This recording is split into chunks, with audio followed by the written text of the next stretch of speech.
Well, good afternoon and welcome to another Baptist Together webinar. Today's webinar is about coronavirus and church governance, and I'm delighted to be joined by Caroline Sanderson, our legal services manager in the specialist teams based in Didcot, and Esther Campsall from Anthony Collins Solicitors, who are going to walk us through this topic. Just a few bits of housekeeping before we start. So this webinar is being recorded, so if you want to watch it back later, then please do feel free. You should also find pause and rewind buttons at the bottom of your screen if you look for them, so you can always go back if there's a bit you didn't quite hear. There's also, you should see either to the right or at the bottom of your screen, there is a Q&A panel which will allow you to ask questions of us, and it would be great if you could put in any questions on topics that you would like our guidance on, and we will try and take those as we go, try to keep them roughly relevant to the topic, but we will do our best to answer any questions you give us. I can already see our first question has come in, so we will try. I will look at that one in a minute, and we will see if we can answer it in the course of this presentation.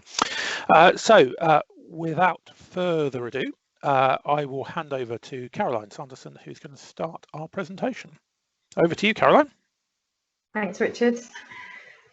Good afternoon, everybody. As Richard said, I'm Caroline Sanderson. I'm the Legal Services Manager at the Baptist Union of Great Britain. So I'll just start off by talking you through the rough outline for this webinar, which is on the first slide, please, Richard. So we have a number of things that Esther and I will be talking about for you this afternoon, but roughly I'm going to start looking at Baptist churches and the role of the Charity Commission as the regulator, and then we will discuss briefly who your charity trustees are, and then look at their meetings and also church members' meetings. Esther will talk about how documents can be executed by your church charities during this time, and then I'll talk about serious incident reporting, and then briefly at the end we'll touch on copyright licenses and live streaming. And just to remind you that a recording of this webinar will be available on the website. So let's get started then. The next slide then, please, Richard, sort of says that, and as a reminder for you all, Baptist churches are of course all charities. Now that's because their main charitable objective is the advancement of religion, which I'm sure you all know, and of course some of our churches are registered charities because their income is already over £100,000, or perhaps they're a CIO. And so irrespective of whether your church is a registered charity or not yet registered with a charity commission, all of our churches will be subject to the general requirements of charity law, and of course many other laws as well. But for the purposes of this webinar, we're mostly going to focus on the charity requirements for your church. Now, I'm sure you're aware that the Charity Commission is the regulator for our church charities. Now, the Charity Commission, it acts as a guide. It gives us a guide to best practice and enabling charities within the sector to work within an effective legal, accounting and governance framework. And the Charity Commission are not there to wield a big stick around regulation and governance. They're there to offer guidance and support in the main. But what is important for all of our churches is to have a very clear framework as to how we operate on a day-to-day basis. And this comes from your governing documents. And so I'm going to talk briefly about church constitutions. So on the next slide, you'll see that all of our churches are expected to have a comprehensive governing document or constitution. Now, what is a constitution? A constitution should be modern and fit for purpose, and it enables the church to make routine decisions effectively. It's a document that's an open document. The whole church should be able to see the constitution and to be able to understand the arrangements and how decisions are taken in your church. That constitution will describe the church, the name and its charitable purposes, and it will also set out who your charity trustees are and members and their role within the church. Now, the Baptist Union, as you may well be aware, has a couple of approved governing documents. Now, these are documents that have been agreed with the Charity Commission. Now, the approved governing documents are there for churches that are unincorporated associations, whether or not they are registered with the Charity Commission. That document is freely available on our website, and it is a bespoke Baptist constitution, so it has been drafted with Baptist churches in mind and has been agreed and approved by the Charity Commission for use by our Baptist churches. And of course we have the approved governing document for churches that wish to become CIOs, charitable incorporated organisations. Now, it's important that churches and charity trustees ensure that you are compliant with your constitution. But in these extraordinary circumstances that we find ourselves in, it will be sometimes difficult to meet and fulfill all the requirements of your church constitution. So that's really what we want to touch on today and take you through issues like meetings and how to do those. Next slide, please, Richard. So the Charity Commission, of course, are well aware of these extraordinary circumstances that we're finding ourselves in at the moment. And I mean, I think no one has ever seen anything like it, where churches across the land are told to close their doors. It is extraordinary times, and so therefore the Charity Commission is going to be particularly flexible and understanding in these situations. And what the Commission have said is that they are going to take an approach to regulation during this uncertain period that will be as flexible and pragmatic as possible in the public interest, whilst helping trustees to be aware of and think about the wider or longer impact of their decisions on their charity. Now, this is really encouraging, and I think it should just be taken as it says. You know, the Commission are not going to be coming down on charities like a ton of bricks. If, for example, there's going to be a technical breach of your constitution, they are going to take this pragmatic approach. But it still is important that we, as charity trustees, you continue to act in the best interests of your charity. And Esther will touch more on that shortly. The Commission will obviously want to hear from you if there's significant impacts on your charity. And again, I will mention serious incident reporting towards the end of this webinar. But for now, be encouraged that the Commission is working closely with charities and updating their guidance on their website all the time as well, to make sure that we can continue to run as smoothly and as possible, given the very difficult circumstances. And one such way in which they've offered help to churches is for those churches that should be imminently filing their annual report. They've used the word imminent, and so you have to work that out in terms of expectation. But the annual reports have been, there is an extension available. So if you've got your annual return and your accounts and you don't think you're going to be able to get them finished and filed on time, then you can contact the Commission using that email address that's on the slides. Filing extension at charitycommission.gov.uk. I'm going to pass over now to Esther, who's going to talk a little bit more about charity trustees. Okay, thank you, Caroline. That's really helpful. So we're talking a lot about governance and good governance at this time, and in particular the sort of various responses that the Charity Commission has brought out. They hit the ground running and produced guidance pretty quickly in the wake of sort of churches being asked to sort of close their doors. And as Caroline mentioned, they're updating that sort of every few days, really adding things in as and when questions arise. The guidance really is for charity trustees to sort of be keeping on top of and looking at. So when we talk about charity trustees within the context of a Baptist church, it's helpful just to sort of run through who we mean by that, because you may not have the title charity trustee in your day-to-day descriptions, but it's whoever is having responsibility for the general control and management of the administration of the charity.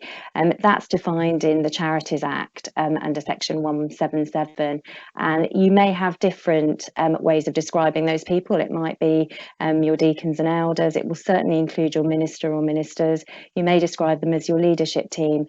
But they will be the people with the overall sort of responsibility of making sure there's sort of good governance at this time, and that's who the guidance that the Commission's producing is aimed at. So charity trustees owe obligations sort of towards the charity itself, so to act in the best interest of the charity, make sure assets are protected and used for the purposes of the charity, they're accountable. So the trustees are accountable to the Charity Commission, as well as Caroline has mentioned. They will need to sort of report to the Charity Commission if you are registered already with the Charity Commission and not still accepted from registration. You would need to be filing accounts and so on annually in any event. Even if you're not registered, even if you're unregistered at the moment because of the accepting regulations, there are still things that the Charity Commission would need to know about in the event that they happened, and good governance is one of the things that they'd be interested in. Caroline will touch later on about sort of serious incident reporting, and that's one of the things that they would want to know. If something was significant and had a risk of either risk to the assets of the charity or to reputation, they would want to know about it if it's significant, and Caroline will cover that shortly. In terms of how charities deal with third parties, it will be through the charity trustees, and so those are the people that sort of the outside world would see, just in this current circumstance, making sure that good governance is happening. If I can take us to the next slide, we'll sort of look at some practical issues really in terms of meeting at the moment. Most churches probably do have trustees meetings every couple of months, certainly in the approved governing document for unincorporated churches and the CIO approved governing document. Trustees are meant to meet sort of every couple of months.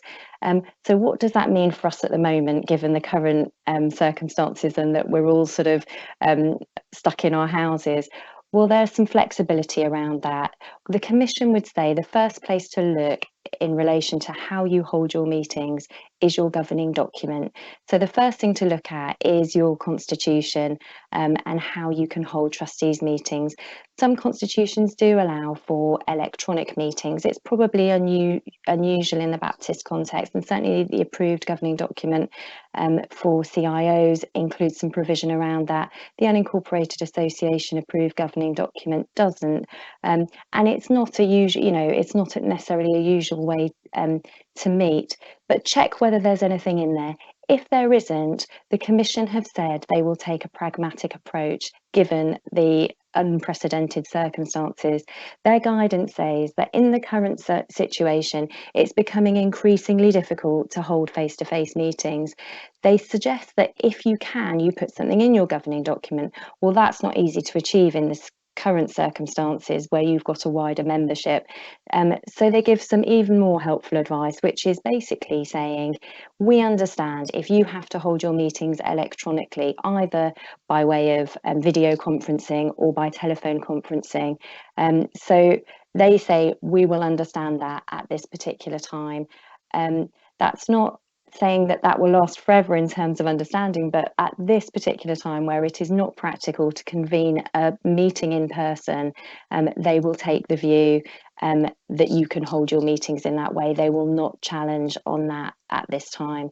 There may be some things that you need to make by way of a members meeting decision. We'll come on to that, but if the trustees have to make a decision at this time, that's urgent, that would normally involve membership, then I think a pragmatic approach is likely to be taken on that as well. But I would encourage you not to take, big dramatic decisions about starting new projects and so on at this time that you would normally involve your membership in. And there are other ways to involve your membership should the need arise, and we'll touch on that when we look at church members meetings just in a couple of slides time.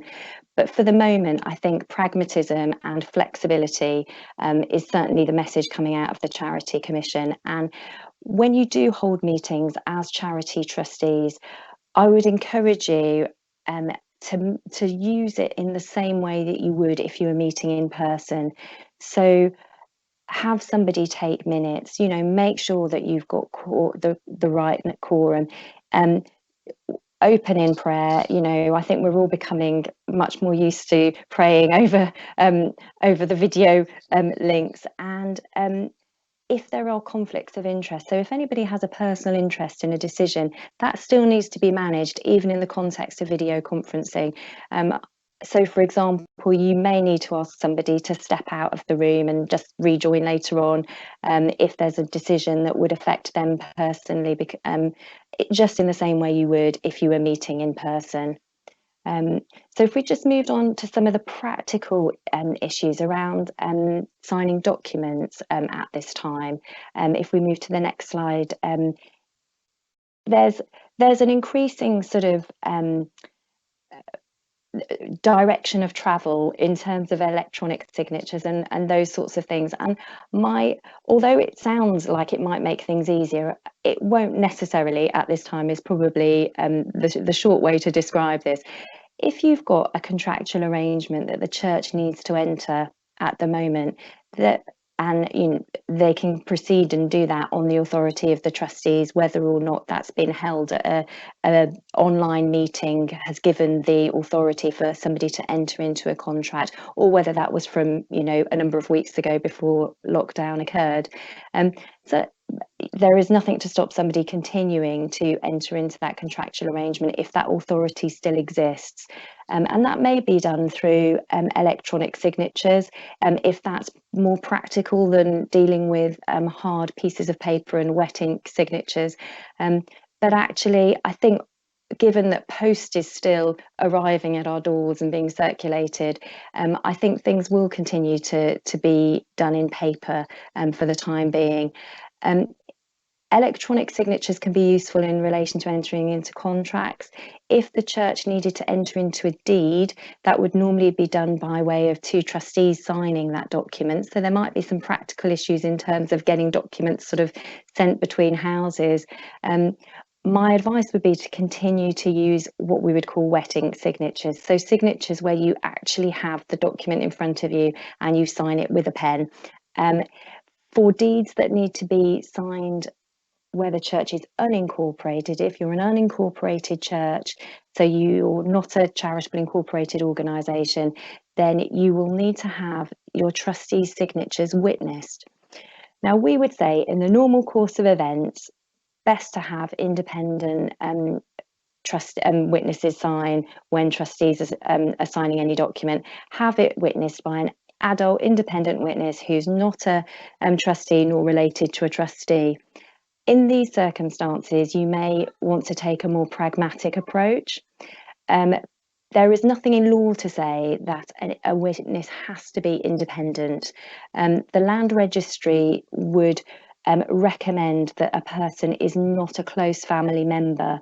So unless you're signing a deed that needs to go to the Land Registry, it is possible for a husband or wife to witness that signature.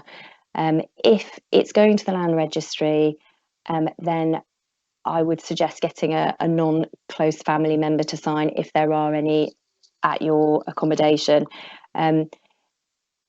Electronic signatures on deeds, as I said, are problematic, and certainly Land Registry are not yet accepting those.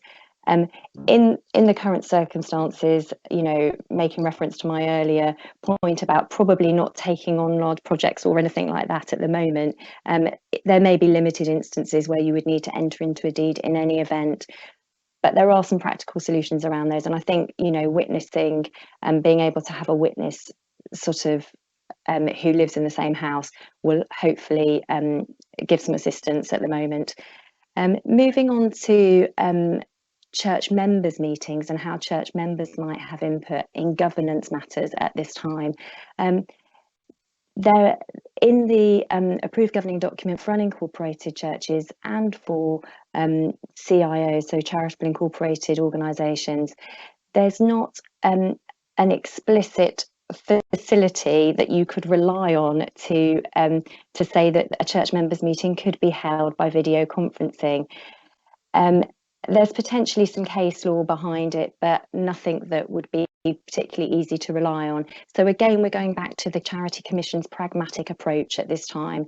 And if you convene a church meeting via a video conferencing platform, I would I would suggest some caution to make sure that those who don't have access to those facilities or who aren't confident in those facilities have a way of having their voices heard and their opinions brought to that meeting. So you need to make some provision for an alternative means of contribution from those who wouldn't feel comfortable coming onto a Zoom chat or so on. Again, need to have a careful record of the what's discussed and the decisions made. And in terms of annual general meetings, your governing document will probably have reference to, you know, how often they need to be held and so on. Again, the Commission are taking a very pragmatic approach in relation to charities holding their annual general meetings and charity trustees having to make the difficult decision to postpone them. Again, what they would say is make sure you record that decision. So if you have a trustees meeting, at that trustees meeting say, you know, look, we've got our AGM coming up, but we can't possibly hold it in these circumstances, record that decision in your trustees minutes, and then you've got a careful record that it was considered. You were looking at, you know, the best interest of the charity. It may not be in the best interest to try and convene one by way of video conferencing, because you may not capture everybody, and you may just need to wait until a future time. So moving on to our next slide, please. I'll move back to Caroline for now, just to discuss some serious incident reporting. I know I made reference to it earlier on. I'll leave it to you, Caroline. Thanks, Esther. So we've both touched on serious incident reporting, and this is not something new that the Commission are asking church charities or any charity to do. Serious incident reporting is something that all charities are required to do when there is what the Commission describe as an adverse event, whether it's actual or alleged, that results in or risks significant harm to the charity's beneficiaries, its staff, volunteers, or people that just come into contact with the charity or the church, that would result in harm, that significant harm as well, to the reputation or the work of the charity, or also if there was a loss of money, assets, or damage to the church's property. Now, clearly, having our churches closed for a significant period of time, and we don't know how long that will be, could potentially cause significant harm to the church for a number of reasons. And so I think it's right that we should consider serious incident reporting. But at the moment, the Commission has said the following, that it is ultimately the responsibility of the charity trustees to continue to report serious incidences using our current guidelines, and will continue to ask trustees to use their judgment in deciding whether an incident is significant in the context of their charity and whether it should be reported.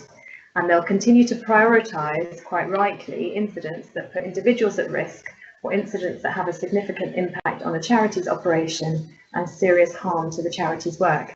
Now, you might quite rightly think that actually these circumstances are of course going to cause serious harm to the church's work, because you're not necessarily going to be able to get out into the communities and do the work that you would ordinarily do, or hosting all the groups that would come into your churches over the course of a normal week.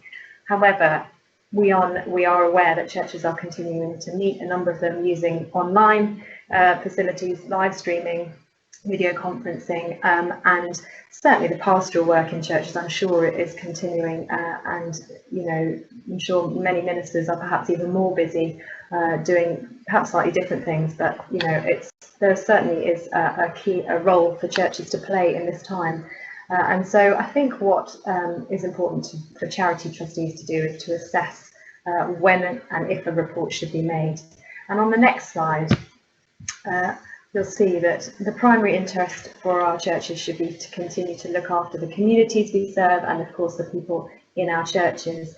And the Commission, of course, as we've said, recognises the significant impact that this pandemic is going to have on all charities. So I think in due course it would be right for all of you as charity trustees to assess together whether you need to make a serious incident report to the Commission. And there is an online form that you use when you do that. And I think that depending on the particular context of your church, it would be right to consider that and to make a report in due course if you feel that you have experienced a significant disruption to your operations and where there's going to be harm to the church's reputation or to the beneficiaries or people coming into contact with the church. It's unlikely that there will be damage to your property, but a lot of churches will also face a significant reduction in income as well. So you need to think about all of those circumstances. Now, we do have a guideline leaflet that's already available on our website, which is C17, and you can access that just by going to baptist.org.uk/resources/C17. And that leaflet sets out in much more detail the circumstances around why and when you might need to report. Usually the Commission would say you should be reporting promptly. I think in this situation, they would be, again, flexible, pragmatic, taking the approach that report when it's right, when you've got the time to deal with it, given all the circumstances that our churches are facing at the moment. Finally, Esther's going to take us through information around live streaming and copyright licenses. Thank you, Caroline. So this is just really to highlight a new license, because your usual copyright license will not, if you have from CCLI, will not cover live streaming of songs.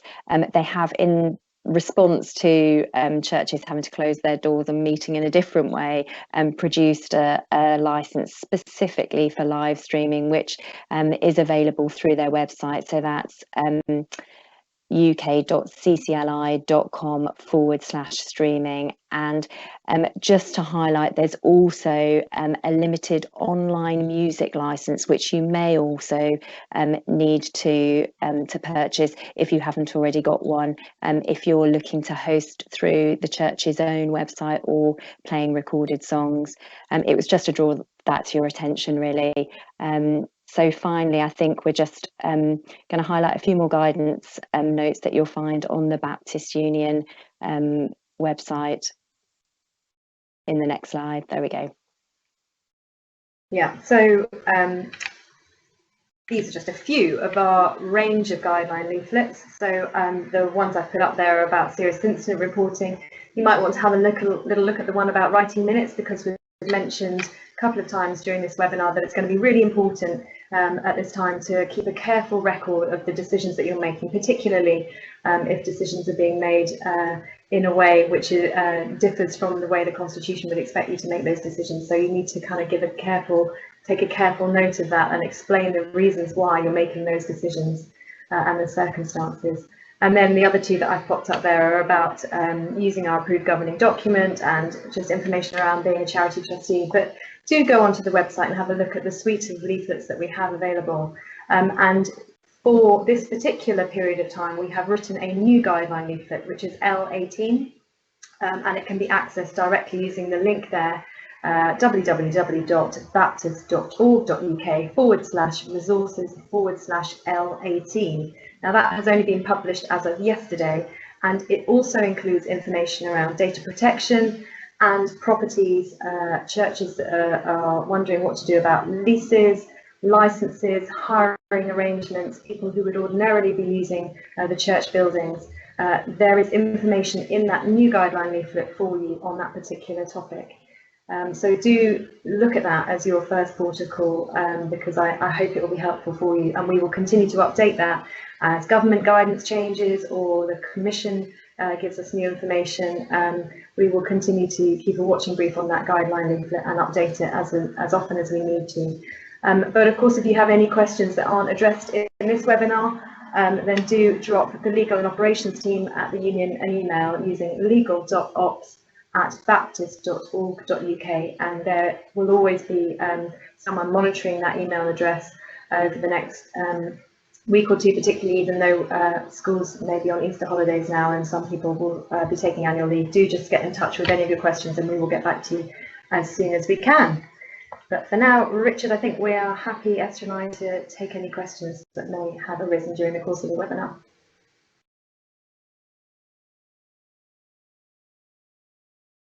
You need to unmute yourself, Richard. Thank you, Caroline. Yes, well done. And thank you, Caroline and Esther, for that very helpful presentation. We do have a few questions coming through, and if you have a question that's arisen during the course of this broadcast, then please do feel free to use the Skype Q&A box to enter a question. So I've got first question is from Preston Baptist Church in Paynton, who's saying we're in the process of looking for a new minister. Will it be okay to get the profile agreed electronically and by posting to all those not on email?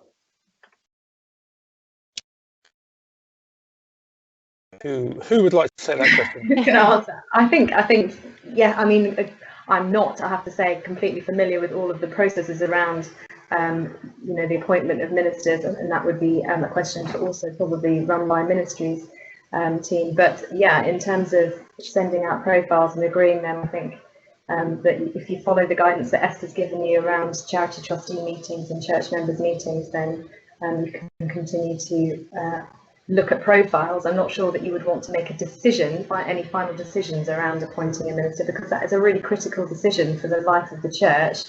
I think that would be one that if you could postpone or manage so that you had all church members involved in that really critical decision, then I would say that would be a better approach, because it's such a key decision for the life of the church. Esther, did you have anything to add to that? No, I would echo that really. Just, you know, making sure everybody, you know, if you're looking to appoint on the basis of not having a meeting, making sure everybody has had the opportunity to have a say. Okay, thank you, Esther and Caroline. I think the thing on generating a profile, as in who you're, the sort of minister that you're looking for and what your church is about, I don't think that is nearly such a significant issue as appointment of the minister. So I think if you're just generating a profile, I think putting that round by email is probably a pragmatic way of being able to move forward. So thank you for that question. Next one we've got is our church membership is over 380. So that makes you one of our very largest churches in the Baptist Union. A video chat wouldn't work. What can we do for essential decisions, please? Okay, shall I pick this one up? So, and I think you've hit the nail on the head really as to sort of the limits of, you know, of video conferencing and getting everybody sort of involved. I suppose I'd go back to my trying to put off making any big major decisions that you would want to gather everybody in the room for, and, you know, meeting to pray and worship together, and as much as possible being able to wait until after life returns to some normality and making that decision, I think would be the better approach. If it's a decision that needs to be made urgently because there is a pressing time deadline, then I think the most you can do is try and get people to send you their view, which, you know, 380 views all being sort of written into emails may simply just be unmanageable.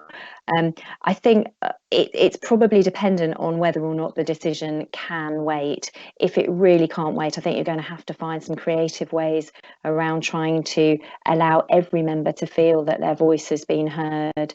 But as far as possible, I would wait until life returns to normality and you can have that meeting and come together. I think one thing you might think of doing is using, say, something like SurveyMonkey or equivalent survey to just gather views. But probably if you're absolutely necessitous to have a decision, then you may well need to look at your charity trustees to take the best decision they can in the circumstances. Next question: where trustees cannot easily meet, what do they need to put in place to ensure there's a suitable accountability of staff and ministers over this period? Caroline, Esther? Sorry, I missed the last bit of that. To make sure that they have staff and ministers in place where the trustees cannot meet. So the question is, where trustees cannot easily meet, what do they need to put in place to ensure that there is suitable accountability of staff and ministers over this period? I think it's making sure that there is accountability in any event, whether or not that's over this period or not, in terms of reporting back to the trustee body. It will depend whether your trustees are happy to communicate by email, because some of that reporting or deciding how best to report, you could perhaps, work around on email if you're not comfortable or not able to meet via video. I would suggest, my own trusteeship, I've had a couple of recent Zoom trustees meetings, and actually have worked really, really well in terms of being able to all see each other and communicate very effectively. As long as you've got somebody sort of chairing the meeting and making sure that everybody gets to speak, that can be a really effective way to make decisions. In terms of accountability, there should be accountability in place anyway with staff and minister back to the trustee board, and how you sort of coordinate that may need to change at the moment. But I think you've got to work with the resources you've got, and if people are comfortable with email, then that's better than there being a sort of radio silence for a couple of months.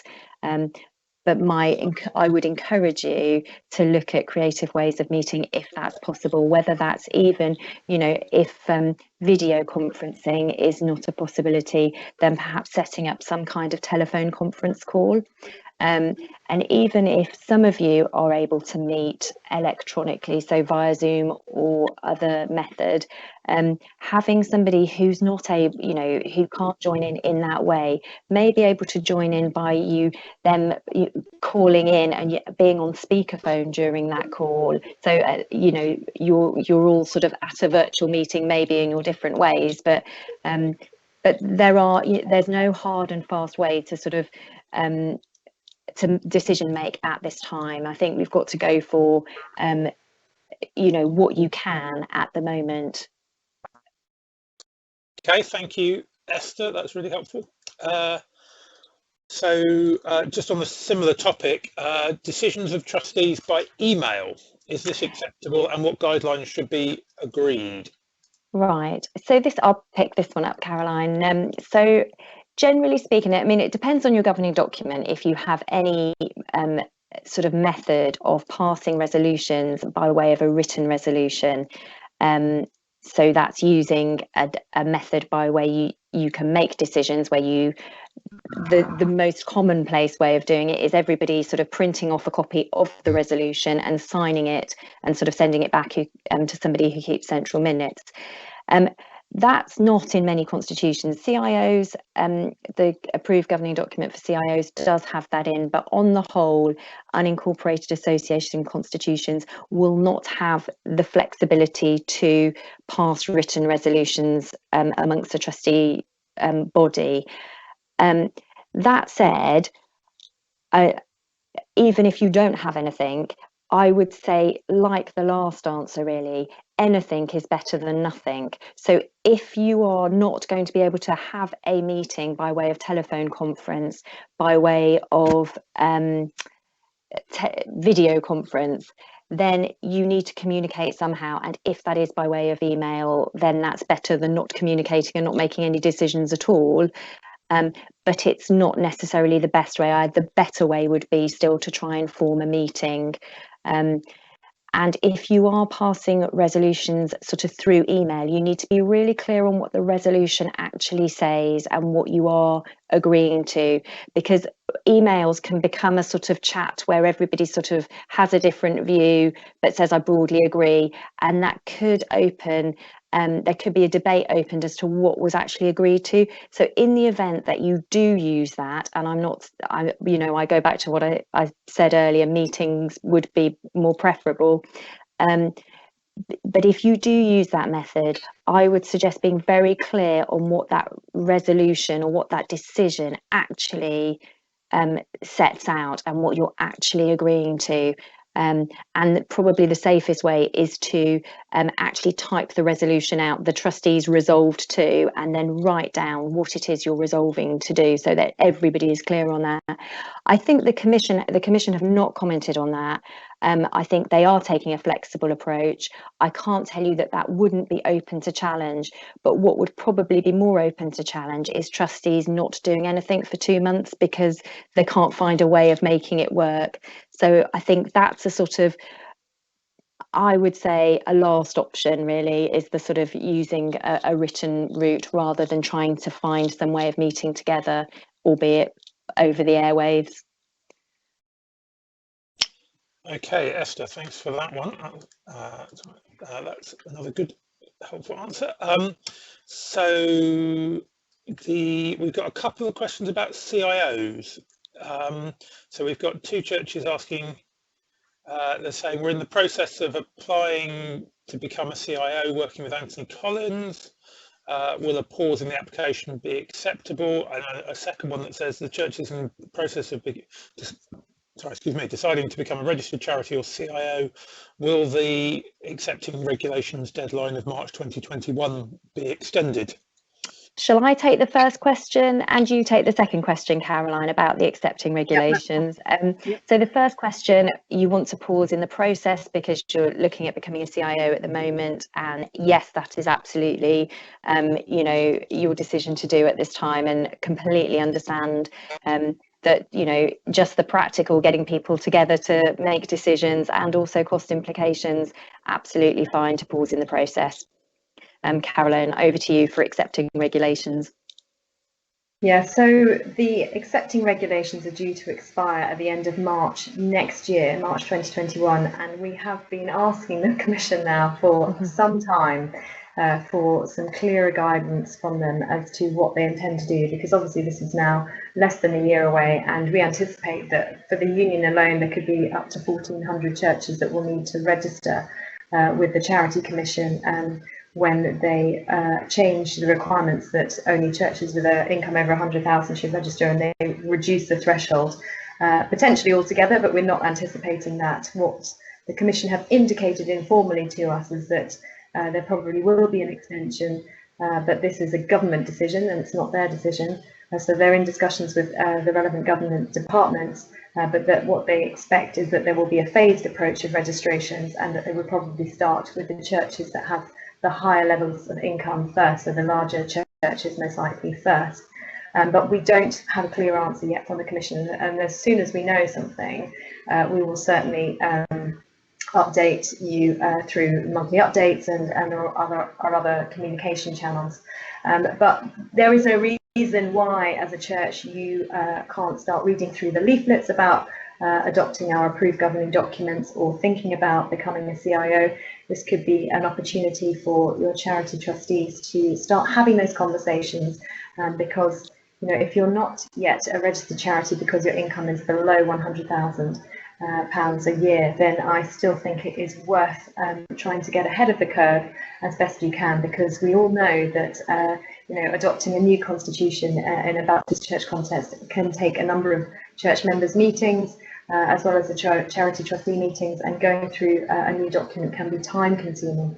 So I would say that if you've got some time, then now is a good time potentially to be looking at some of our guideline leaflets around adopting the approved governing document for unincorporated churches or considering becoming a CIO. And there's a webinar on our website as well about an introduction to CIOs, which you could also have a little look at during this period. Thanks, Caroline. We've got a couple about annual general meetings. So we have one officer and deacons nominated for elections shortly, and the term of office for others will expire. Since we need a church meeting for these elections, can the previous officer or deacon continue beyond their term of office? Postal votes would be difficult as we have over 100 members. Shall I pick this one up? I would say, again, pragmatic, flexible approach from the Charity Commission. If you've got deacons who are willing to continue in post until the church meeting can be convened at a future date when it can be held as the proper church meeting, then I see no reason why they couldn't continue in post until such time, even though technically they will be over their period of office. Caroline, I don't know if you have anything to add on that. No, I think that's right, just taking that pragmatic approach. Yeah. Okay, thank you. Next one, similar, on a AGMs. Our annual church meeting is due shortly. As trustees, we've decided to postpone until September. The annual returns are therefore also due at the same time. Accounts are already independently approved by the trustees. But the trustees trustees report, I think it is meaning to say, the trustees report will need to be added. Do we need to apply for the annual report filing extension, or just take it that September is okay to submit? Yes, I mean, it depends. If it will make you late by waiting till September, then you will need to apply for the extension. Yeah, it depends on when it's actually due to be submitted to the commission. With the commission, I would agree with Esther. If you're going to be late by September, then apply for that extension. And if you're a registered charity, just look up your own record on the Charity Commission website, and you'll be able to see your filing deadline there. It's a publicly published information. If your year end was December, then September is still within the filing window, so you're okay. Now we've got a couple of questions. We appear to be coming to the end of the questions, so if you do have a question out there and you want to get a question in before we finish, then now would be a good time to submit that. But we have our last couple of questions relate to the streaming licenses that Esther mentioned earlier. So I'm assuming these questions are going to be for you, Esther. So one says, is playing YouTube music a breach of license? And the second one is, we looked at the licensing guidance and thought that if we had church members recording songs at home and putting it on our YouTube channel, we didn't need any extra license. Is that correct? I think there's been sort of a bit of a movable feast in terms of the advice that's come out, and I'm not a copyright lawyer, nor would I ever sort of hold myself out as one, but the current advice is to certainly look at getting one of these streaming licenses, especially if you're looking to put the words up on the screen. And I think there is a possible lack of clarity in the copyright world itself as to what covers what and what is required. There was a sort of a general feeling that if something was on Facebook or YouTube, that because of the licenses that were already in place, it was probably covered. However, given that there is now a license that can be purchased by churches wanting to use music, it will close down any potential loopholes that there were in that. So my advice would be for you to get in touch with CCLI and have that conversation with them to see, particularly about the recording and playing on YouTube. I think there is some debate. And as I say, they've brought this license out, especially because of the current situation, to kind of close any loopholes, I believe, that there were. Thanks, Esther. The other part of the question, and it's actually someone's coming with it exactly the same. Yeah. Is playing a YouTube music link a breach of license? I think streaming it potentially could be if you haven't got the correct license in place. And I think because you have to have the owner's permission to stream the music, I think there's an argument that the permission has been sought by the arrangement between YouTube and their license, but it's not a watertight argument. And it's potentially, if you're streaming recorded music, you possibly need the limited online music license. So my suggestion would be, again, just pick the question up with CCLI. It's not something we've produced specific guidance on as yet. I think possibly, because there is quite a lack of clarity and it's moved in the last couple of weeks, the advice has from originally it looked like no licenses were required, but actually I think there was a feeling that there were still some loopholes, which is what the license was designed to close. Yeah, I think if you're just giving out links to somebody else's published content on YouTube, then you're okay.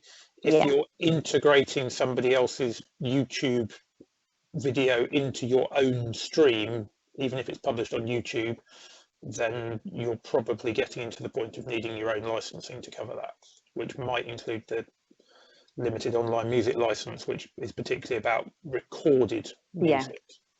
Because you've got issues on licensing around the ownership of the original composition, which includes the words, and then you've got the performers performance of that, which is covered by PRS licensing and not by CCLI. So CCLI don't give licensing for performances. So it is a complex area, and as Esther said, this one is one where the actual understanding of the law and what's needed has been moving a bit in recent times. If you want to be absolutely safe, take the CCLI streaming license and the PRS limited online music license, and you're probably in pretty good shape there. Neither of those is massively expensive, actually, to be fair. I know from my own church, with a fairly average sized Baptist church of, I think, of about 60 members, we paid £50 for the streaming license. I think if we wanted it, the PRS license is another £100 or so. It's not nothing, but in the context of being able to run your services in this period, that's probably relatively good value. It's probably less than you'd have spent heating the church with your gas bill in the same period. So just to keep it in context. So we'll move. Let me just check if we've got any other. Oh, we've got one other. Any copyright issues over displaying scripture on YouTube or live streaming? I can almost take that one. It depends on the translation you're using. So you need to check the copyright position of the translation. So for example, I believe if you look in the front of an NIV Bible, it will tell you that you can usually quote a small chunk, say a few verses, without without needing consent. But if you want to get beyond a certain level, you have to request consent of the publishers. But if you're as I say, find a Bible with that of that translation, and you'll usually find in the front couple of pages in the introduction there is something about the licensing and what permissions you would need. So, Esther, do you want to add anything to that? Or no, that's, I'd say the same. And sermons, you don't need a license. You do need the consent of your minister to. You do. If you do need your consent of your minister, but generally, if they're participating in a streaming service, they know that it's going out and they've given you their consent. But okay, let me just see. So we've talked about that one. We've talked about that one. In the absence, I know that one. Sorry, that one we've done. Sorry, I'm just trying to work through a list. Right. This is currently our final question, so if you have got another question, then do get it in right now, or we're going to wind up. But this is a governance question again. So if we have delegated expenditure agreed for trustees limited at, say, £1,000, and there is important but not urgent expenditure of 2 items of £2,000, and the trustees say OK, can that still go ahead, or do they need, I'm presuming the alternative is, do they have to go back to a church meeting to get approval for the additional expenditure? Sorry, Caroline, do you want to take that one, or shall I? Yeah, I don't mind. So I was just waiting. Sorry. If it's not urgent, then I guess my answer would be why you can wait and just sort of, see how things go and take a decision when you're able to meet again. But I think, given the circumstances, if the payment does need to be made and you can carefully document the decisions that you're making and agree together as a charity trustee group of deacons, that you can go ahead and make that decision, I think, quite rightly, if it's in the best interest of the charity and it's to further the charity's purposes. And if you wanted to then take it back to a church members meeting at a later date for them to sort of ratify that particular expenditure, then I think that would be one way around it.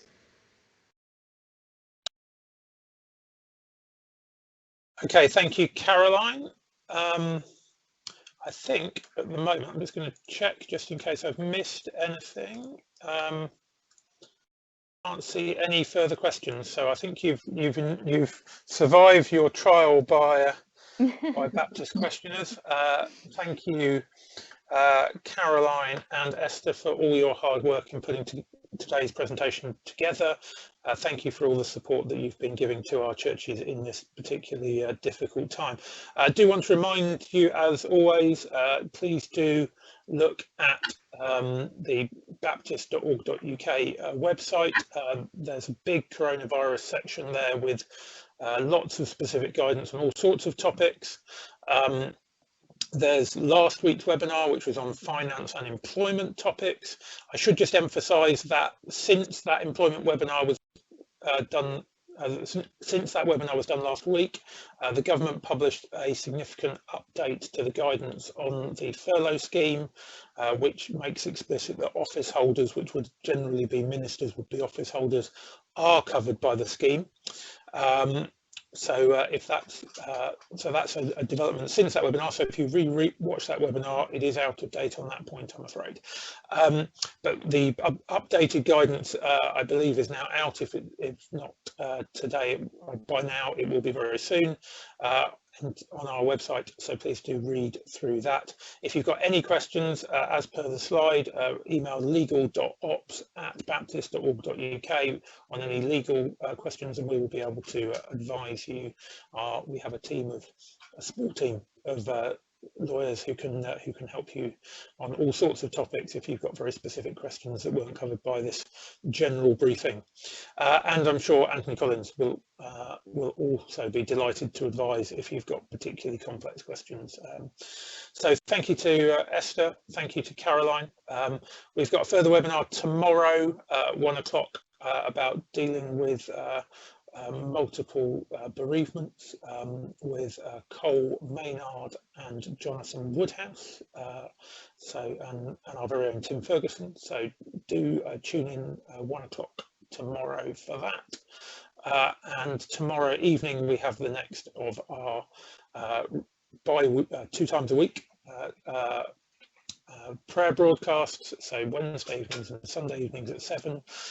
This one is with Arthur Brown of the BMS World Mission, so please do tune in for that and get a bit more of the sort of international perspective on the coronavirus epidemic with Arthur. So thank you all for your time. Thank you for those who ask questions. It always helps to answer the specific questions that you have. And we will leave it there. And a recording of this will be on the website hopefully later on today, if not tomorrow. So thank you very much, and God bless you all.